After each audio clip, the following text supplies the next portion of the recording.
Hello mga kababayan, magandang araw, kumusta po kayo? Kasama niyo po ngayon si Ka Eric sa isa na namang episode ng ating video analysis at video talakayan. Sa oras na ito, bibigyan po natin ng pagpapaliwanag at ilang mga punto de vista.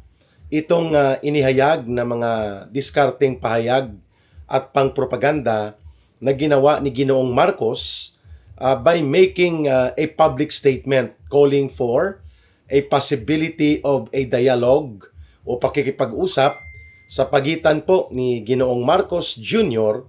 at ni Vice President Sara Duterte. Ang ganitong pahayag ni Ginoong Marcos Jr. ay kaagad po na sinundan ng pag-echo o ipinahayag muli ni Claire Castro, yung tinatawag po na tagapagtahol ng Malacanang, itong si pambansang Marites na si Aling Claire Castro. Sabi niya, ang Pangulo daw, si Marcos Jr., ay bukas sa lahat ng pagkakataon na makipagdialogo kahit kanino man. At kailangan ay walang anumang kondisyon sapagkat ang hangad daw ni Marcos Jr. ay kapayapaan at ang pagiging maayos ng ating bansa. Wow! Kung hindi po si Aling Claire Marites Castro na tagapagtahol o barker ni Marcos ang nagsasalita, baka isipin natin na, pwede nga no? At baka nga may isang gahiblang buhok na parang ganon kanipis na possibility na may sinseridad itong mga binabanggit ni Marcos Jr. Pero kung ang nag-e-echo or the echo chamber of Marcos Jr. is none other than itong walang kredibilidad, no?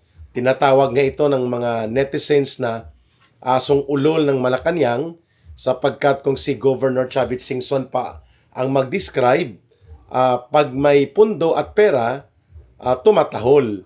Pero pag maraming pera at pundo, hindi lang tumatahol, nangangagat pa. Yan po ang description ni Governor Chavit Singson kay Aling Claire Marites Castro, itong tagapagtahol ni Marcos Jr. If it was not coming from her, kung ang pag-uusapan po itong dialogue na diskarte ni Bongbong Marcos Jr., ay baka mag-isip tayo ng 2 beses, 3 beses kung ano ang tumama at bakit biglang nagkaroon ng style bulok na diskarte si Marcos upang mag-inganyo o manawagan ng so-called political dialogue kay Vice President Sara Duterte. Sige nga, bigyan natin ng mga pananaw ito. Una, alam natin na ito ay gimmick, ito ay pabalat bunga.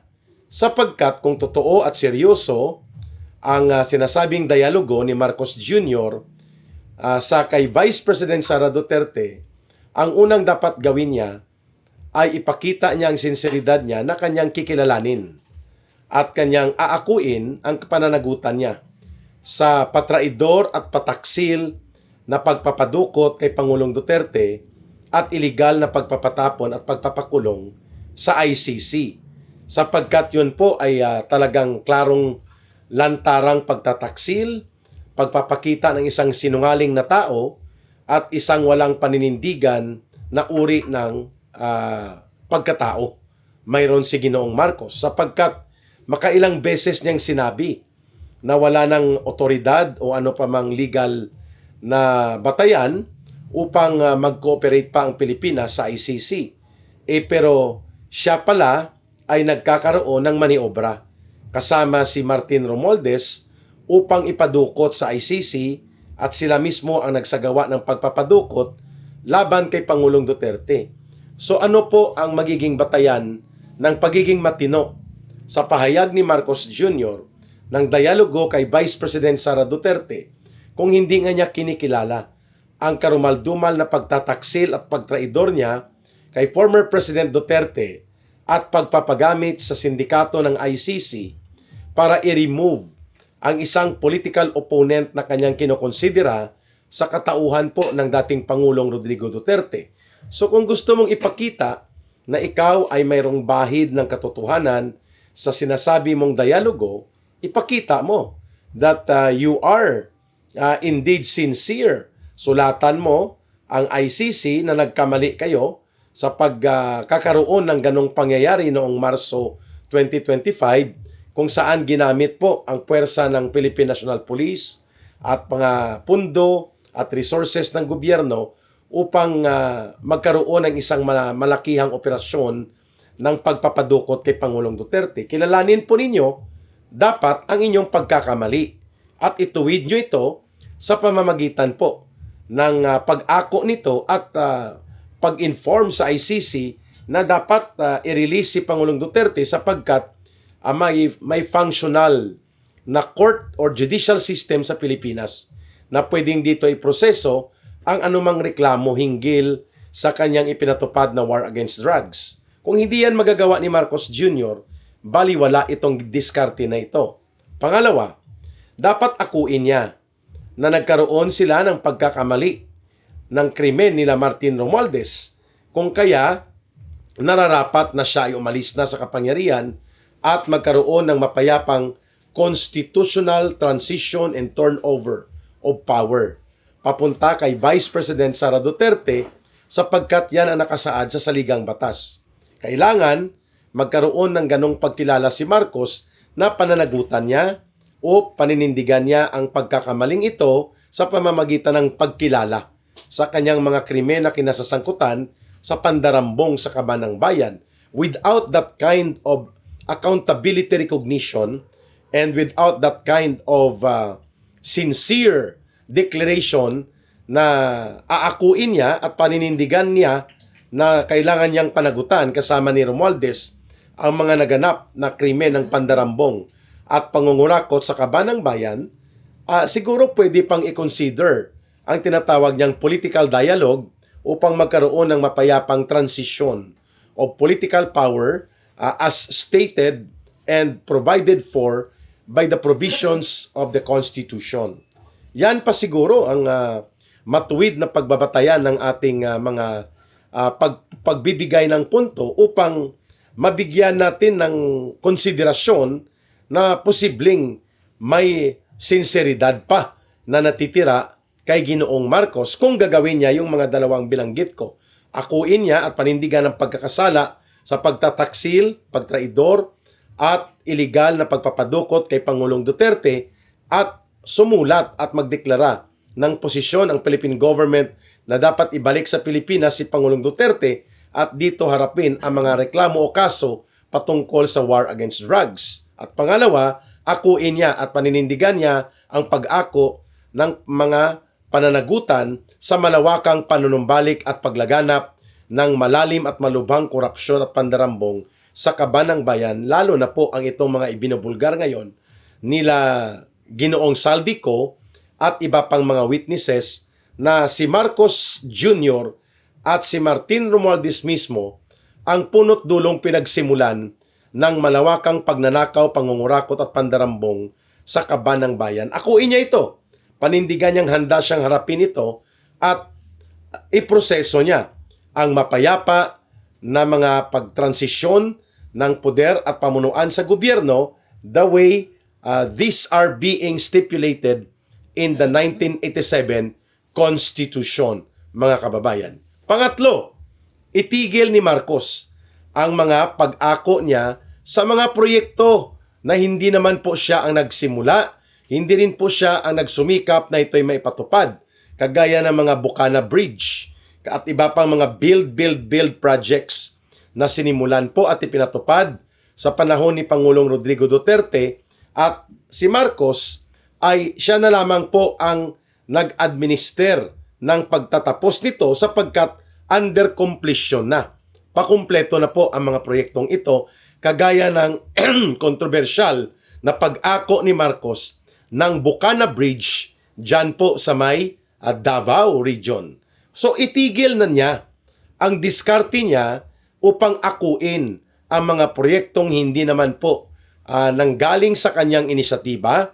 Hindi rin po siya ang nagpatupad nito sapagkat kung mayroon pong ginawa si Marcos sa nakaraang halos 3 taon na umupo siya bilang presidente ng Pilipinas, yan po ay walang iba kundi ang panunumbalik at paglaganap at paglubha ng pangungurakot at pandarambong sa kaban ng bayan, paglaganap ng mga ghost projects at iba pang mga walang katuturan na mga proyektong pinagkakitaan ng mga magnanakaw at buaya na miyembro at alipores ng sindikato ni Martin Romualdez at ni Ginoong Marcos Jr. Akuin niya ito na siya ay nangangamkam at iligal na ginagawa ang pagpasok ng kanyang mga diskarte upang i-claim ang mga proyektong ang nagpatupad at nagsagawa nito ay panahon pa po ni Pangulong Rodrigo Duterte. At ang pang-apat na dapat pong tandaan ni Ginoong Marcos, mga kababayan, nararapat po na akuin niya na rin mismo na hindi niya kayang mamuno sa ating bansa. At kung kaya nga sa loob ng 3 taon na nangyari po, tuloy-tuloy ang pagkakaroon ng mga sindikato na uri ng pagbabudget, iskandalo ng pagkawala ng 1.4 trillion pesos sa pundo at kaban ng bayan, at kung ano-ano pa pong pagkalugmok sa kalagayang pampolitika, paggapang sa miserabling kalagayan ng ating ekonomiya at ang paglala ng krisis ng buong lipunang Pilipino. I think mas yun po ang nararapat na gawin ni Ginoong Marcos upang maging makabuluhan at kapanipaniwala ang kanyang proposal na magkaroon po ng dialogo with the Vice President, hindi para sa lokohan, hindi para sa kengkoyan, kundi para po sa mapayapa, matuwid at nararapat na pagkakaroon ng political transition sa kapangyarihan bilang presidente ng Pilipinas. Mag-resign si Marcos at harapin po ang lahat ng krimen at pananagutan na kanyang dapat harapin kasama si Martin Romualdez, at dyan pa lamang magsisimula po ang pagbabangon at pagbabago na may katarungan at tunay na layunin ng pagpapatatag ng ating bansa kung gagawin yon ni Marcos. Pero alam natin hindi niya po ito gagawin sapagkat hindi rin po sincero ang kanyang layunin na magkaroon ng dialogo kay Vice President Sara Duterte. Kaya ganyan ang pagpapaliwanag po ni Ka Eric, sapagkat ang totoong sukatan ng katapatan, ng buong pusong sinseridad at ng tamang layunin ng pagbubukas sa dialogo ng isang tao kung mayroon pong hidwaan o konfliktong nagaganap, walang iba kundi ang pagkakaroon ng sukatan sa kung anong kaya niyang gawin at harapin sa realidad o sa aktwal na pangyayari, lalo na kung ito ay nag-i-involve ng pananagutan sa pag-exercise niya ng poder at kapangyarihan. Just like what we are discussing right now tungkol kay Ginoong Marcos. Kaya long and short of it, diskarte po, style bulok ni Marcos itong sinasabi niya, wag nang magtakda ng mga kondisyones ang Duterte Group, no, o ang pamilya Duterte, kung ang pag-uusapan ay dialogo. Wow! Ikaw pa ang may ganang magsabi niyan, ano? Hindi po ito agravyo ni Ginoong Marcos lamang laban sa mga Duterte, o agravyo o grievances o diferensya ni Marcos Jr. at ng kanyang pinsan na si Romualdez at ng grupo nila laban sa Duterte Political Group. It's beyond this. Nagkataon lang na ang Vice Presidente na siyang legally and constitutionally mandated to become the successor of Marcos ay isang Sara Duterte. Malinaw po na nagkataon lang na si Sara Duterte po ang kanyang Vice President na hahalili kung siya po ay mag-resign. Subalit, kung ang pag-uusapan po ay stability, dialogue for stability of economic and political situation, dialogue para sa mapayapa at mawala na po ang ligalig sa ating lipunan, dapat harapin ni Ginoong Marcos ang kanyang mga kriminal na pananagutan sa mamamayan. At dapat po harapin niya rin ang lahat ng kanyang mga pananagutan sa batas. Lalo na po itong malawakang pagkakaroon ng monumental, massive restoration of plunder and corruption in government. At ang kaakibat po na krisis na dulot nito sa ating kalagayang pangpolitika at kalagayang pang-ekonomiya. Mas doon po dapat mag-proceed ang gagawin ni Marcos na pakikipagdialogo sapagkat hindi po ito banggaan o tunggalian sa pagitan lamang ng Marcos Romualdez Political Group at ng Duterte Political Camp. Ito po ay usapin ng buong bansa. At kaya bilang siya ang may hawak sa kapangyarihan at siya po ang pinagmumulan ng krisis ngayon sa politika na nagkakaroon na ng epekto sa krisis pang-ekonomiya ng buong bansa, marapat lamang na nasa tamang konteksto, tamang direksyon at tamang realidad ang pag-offer ng dialogue for stability of the country. Hindi para sa propaganda gimmick lamang. Alam naman natin po na lahat ng ginagawa ni Marcos, ang value na hinahanap niya, media mileage, propaganda. Kaya nga lalo pa nang ang nag-echo o nag-secondary na nagkakaroon ng mga agitation for dialogue, mga diskarte na bukas si Marcos na makipag-usap, ay nanggagaling po sa bayaran na asong ulol nila na tirador niya sa pagtatahol ng sa Malacanang, itong si Palengkera ang tawag dito ni Executive Secretary Bersamin kay Aling Claire Marites Castro, di mas lalo pong nawalan ng kredibilidad ang anumang semblance ng diskarte ni Ginoong Marcos na kunwa-kunwari ang dialogue. Ayan. Malaki po ang pagkakaiba ng dialogo na nakabatay sa prinsipyo at matuwid na layunin upang mapanatag ang buong lipunan, ang buong sambayan ng Pilipino. Kaysa naman dialogo na offer na ang layunin ay good timing, pasakay-pasakayin, at magkaroon po ng diskarte para mapag-usapan sa media na kunwari ay mabait si Marcos Jr., nagkakaroon siya ng pagpapakumbabang loob, siya pa daw ang nag-i-extend ng gesture of political peace and settlement sa mga Duterte. Wow! In the first place, sino ba ang nagdudulot ng ligalig, ng problema, ng sigalot sa ating lipunan at ng pagkaroon ng malalim at malawak na problema sa korupsyon, pandarambong, at kung kaya nagkaroon ng krisis sa politika, nagkaroon ng krisis sa integridad ng gobyerno, at pati po ang pagkalugmok ng ekonomiya ay naidulot na rin po ng ganitong uri ng kalagayan. Sino bang gumawa niyan? Si Sara Duterte ba? Ang mga Duterte ba? Hindi po ba si Marcos at sila Romualdez? Tapos sila pang may ganang magdialog? Katawa-tawa. Yan po ang mga comedy effect ng mga diskarte na ipinipilit mo, akala mo, pwede mong pasakayin, pwede mong i-good time, pwede mong bulatikin ang taong bayan. Pero hindi na po yan mangyayari. The people are now developing to become critical kung ano po ang nagaganap sa kanilang kalagayan.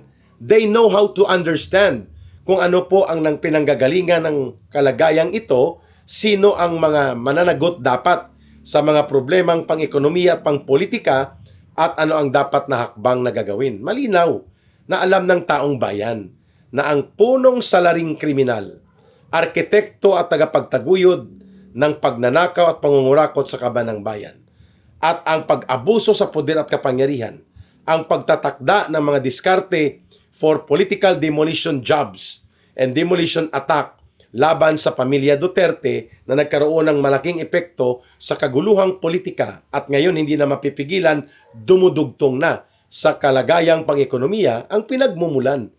Si Marcos at si Romualdez, yun po ang tamang nakikita ng taong bayan. Huwag na tayong maglokohan. Gimmick, style bulok, at diskarte pang propaganda ang offer na dialogo ni Marcos. Ito ay pabalat bunga o peke, at ito ay tagos sa ilong. Ibig sabihin po, hindi nanggagaling sa tamang pag-iisip, hindi nanggagaling sa sinseridad ng puso at layuning matuwid para sa kapanatagan at para po sa totoong pagiging tahimik na at pagsulong na sa antas ng pag-unlad ng ating lipunan. Hindi po ganun ang layunin ng offer of dialogue na sinasabi ni Ginoong Marcos. Lahat ng ito, ang tawag dyan ay publicity and political gimmick. Walang iba na. Nothing more than that. Ito po si Ka Eric at please don't forget to like, share, promote at ikampanya po ang ating mga video analysis at ang ating mga video talakayan para mas marami po at malawak ang maaabot nating audience at tulungan na rin po natin ang ating YouTube channel. You can be a member for as low as 200 pesos or 300 pesos per month to as much as 500 pesos per month. You help the channel and you can help the advocacy with Ka Eric. Sa iba po na hindi pa handa na maging member ng channel at mag-subscribe for membership, you can also support our People's Advocacy sa Bangon Sambayanan People's Advocacy Center sa pamamagitan po ng ating GCash line na 0916-308-7710. Uulitin ko lang po, 0916-308-7710. Yan na rin po ang ating support line of coordination at GCash line. Ruhilda Celis po ang pangalan and you can contact her sa kailangging for coordination of your support. Maraming salamat at pakatandaan po natin palagi, mahalin natin ang bansang Pilipinas. Walang ibang magmamahal nito kundi tayo ring mga Pilipino. Para sa Diyos at sa Pilipinas nating mahal. May God bless everyone and may Allah will be with those who are Muslim, brothers and sisters. Bye for now. Maraming salamat. Mabuhay ang sambayanang Pilipino.